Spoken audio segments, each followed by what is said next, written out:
నందమూరి తారక రామారావు గారు తన కుటుంబంలో జరిగిన ఒక విషాదకరమైన సంఘటన. బసవతారకమ్మకు క్యాన్సర్ రావడం ద్వారా వారిని కోల్పోవడం, కుటుంబంలో మనకు అత్యంత ప్రీతిపాత్రమైన వ్యక్తులను కోల్పోతే ఆ బాధ దుఃఖం తెలిసిన వ్యక్తిగా ఇంకెవరికి ఇట్లాంటి బాధ ఉండకూడదు.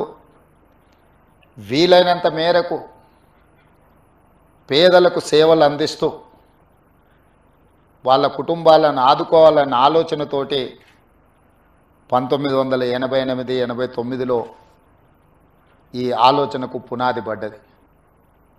ఆ ఆలోచన ముందుకు సాగకపోయినా 2000 సంవత్సరంలో నారా చంద్రబాబు నాయుడు గారు రెండవసారి ముఖ్యమంత్రిగా బాధ్యతలు చేపట్టిన తర్వాత ఆనాటి ప్రధానమంత్రి అటల్ బిహారీ వాజ్పేయి గారిని పిలిపించి ఈ సంస్థను ముందుకు తీసుకెళ్ళాలి, నందమూరి తారక రామారావు గారి యొక్క ఆలోచన సంక్షేమము అభివృద్ధి విధానాలను కొనసాగించాలని వారు పట్టుదలతో ఆనాటి దేశ ప్రధానమంత్రిని ఇక్కడికి రప్పించి ఈ యొక్క గొప్ప అద్భుతానికి పునాది రాయడం జరిగింది. ఆనాటి ఆలోచనను నందమూరి తారక రామారావు గారు నిస్వార్థంగా ఎలాంటి లాభం కానీ ఎలాంటి స్వార్థం కానీ లేకుండా తెలుగు ప్రజలకే కాదు ఈ దేశంలో ఉండే ఎవరికైనా క్యాన్సర్ అంటే ఒక మహమ్మారి, అది ఒక మందు లేని జబ్బు, క్యాన్సర్ అంటే ఒక భయం ఉన్న సందర్భంలో లేదో దీన్ని నివారించవచ్చు, నిలువరించవచ్చు, నయం చేయొచ్చు అనే నమ్మకాన్ని కల్పించడానికి వారు ఒక నిర్ణయం తీసుకొని ఆ నిర్ణయాన్ని ముందుకు తీసుకెళ్తూ ఇవాళ క్యాన్సర్ వచ్చిందంటే కూడా భయపడకుండా హాస్పిటల్స్కి వచ్చి ట్రీట్మెంట్ చేసుకొని పూర్తిగా బాగు చేయించుకొని నవ్వుతూ బయటకు వెళ్ళే పరిస్థితిలో ఈరోజు ఈ తెలంగాణ రాష్ట్రంలో హైదరాబాద్ నగరంలో దేశంలో ఉండే వాళ్ళకి ఎంతోమందికి మేలు జరుగుతుంది అని అంటే ఆ రోజు వారు ఏ కళ అయితే కన్నాడో, ఏ విధంగా అయితే పేదలకు సహాయాన్ని అందించాలని వారు ఆలోచన చేసిండ్రో ఈరోజు అది అమలు జరుగుతుంది.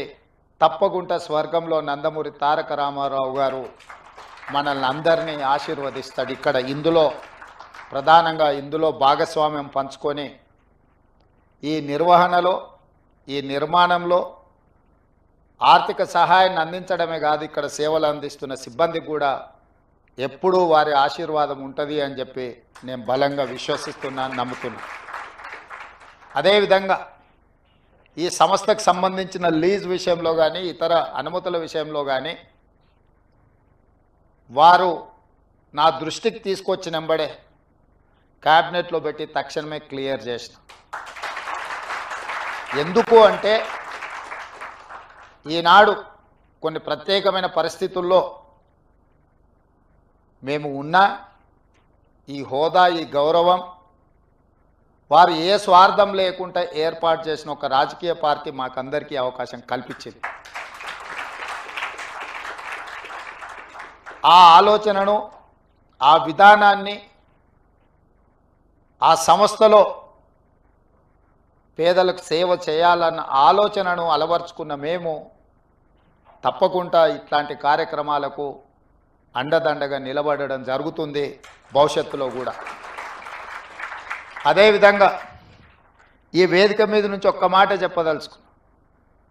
మనలో ఉన్న ఆట నైపుణ్యం వెలికి రావాలి, ప్రజల గుర్తింపు జరగాలంటే నైపుణ్యం కలిగిన ఆటగాడితో పోటీ పడాలి అని పెద్దలు చెప్తూ ఉంటారు. ఈరోజు పక్క రాష్ట్రంలో నారా చంద్రబాబు నాయుడు గారు ముఖ్యమంత్రిగా బాధ్యత చేపట్టిన తర్వాత అభివృద్ధిలో, సంక్షేమంలో వారితో పోటీ పడి ఈ రాష్ట్రాన్ని ముందుకు నడిపించే అవకాశం నాకు వచ్చింది.